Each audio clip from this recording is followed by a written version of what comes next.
पाकिस्तान बांग्लादेश में और करीबी बढ़ रही है। पाकिस्तान आईएसआई का डेलीगेशन ढाका पहुंचा है। आईएसआई का चीफ कई दशकों में पहली बार गया है बांग्लादेश की राजधानी ढाका में। और आपको बता दें कि करीब एक दशक के बाद आईएसआई की टीम ढाका पहुंची। सैन्य सुरक्षा सहयोग को मजबूत करने पर जोर देने की बात है। 24 जनवरी तक बांग्लादेश में आईएसआई की टीम रहेगी। कि आईएसआई अब डायरेक्टली इंटेलिजेंस शेयरिंग कर रहा होगा विद बांग्लादेश। बांग्लादेश और पाकिस्तान के बीच सैन्य और खुफिया संबंधों में मजबूती लाने की बात है, लेकिन आप समझिए कि ये जो कुछ भी हो रहा है, ऐसा आप मानकर चलिए कि मोहम्मद यूनुस की सरकार पाकिस्तान की कठपुतली बन चुकी है। पाकिस्तान आईएसआई और सेना की कठपुतली बन चुकी है। तो दोनों अगर इंटेलिजेंस शेयरिंग कर रहे हैं तो ऑब्वियस ही बात है, देखिए जो सिलीगुड़ी कॉरिडोर है, जो चिकन्स नेक एरिया है इंडिया का, उसके बारे में डेफिनेटली इंटेलिजेंस शेयरिंग की जाएगी और भारत के लिए ये बहुत बड़ा एक कॉज ऑफ कंसर्न है।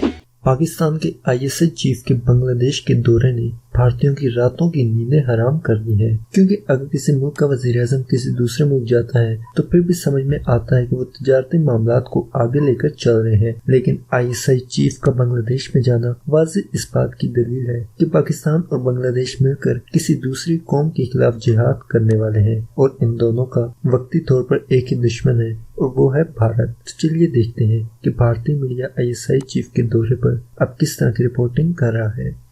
और बताया ये जा रहा है कि पाकिस्तान और बांग्लादेश एक इंटेलिजेंस शेयरिंग नेटवर्क बना रहे हैं, जिसमें जो भी इंटेलिजेंस होगी भारत के रिगार्डिंग ना, अगेन हमको यहाँ पर ना, देखिए एक इंग्लिश में कहावत है, let's call a spade a spade. जो बात है वो बात बोलनी चाहिए। अगर पाकिस्तान और बांग्लादेश आपस में इंटेलिजेंस शेयरिंग करेंगे तो ऑब्वियसली वो भूटान या नेपाल के बारे में होगी नहीं, it will be about India.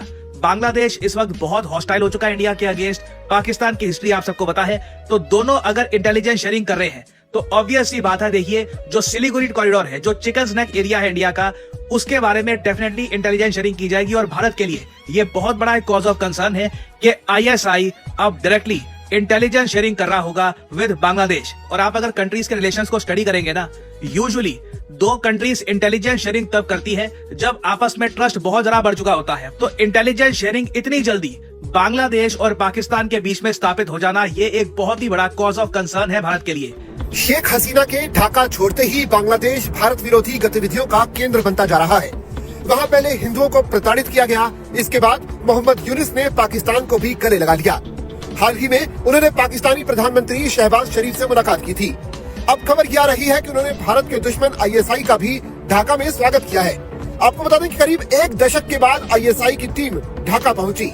इससे पहले बांग्लादेश के आर्म फोर्स के प्रिंसिपल स्टाफ अफसर लेफ्टिनेंट जनरल कमर उल हसन ने पाकिस्तान का दौरा किया था। मीडिया रिपोर्ट्स के मुताबिक आईएसआई की जो टीम ढाका पहुंची है, उसमें मेजर जनरल शाहिद अमीर अफसर भी शामिल हैं। ये चीन में पाकिस्तान के मिलिट्री डिप्लोमेट रह चुके हैं। उनके साथ ही 2 ब्रिगेडियर आलम आमिर अवान और मोहम्मद उस्मान जतीफ भी ढाका दौरे पर हैं। इससे पहले ISI chief general Mohammad Asim Malik के भी बांग्लादेश दौरे की संभावना थी, हालांकि वो इस टीम में शामिल नहीं है। आपको बता दें कि ये डेलीगेशन 24 जनवरी तक बांग्लादेश में रहेगा। इस दौरान दोनों देशों के बीच कई तरह की वार्ता की संभावना है।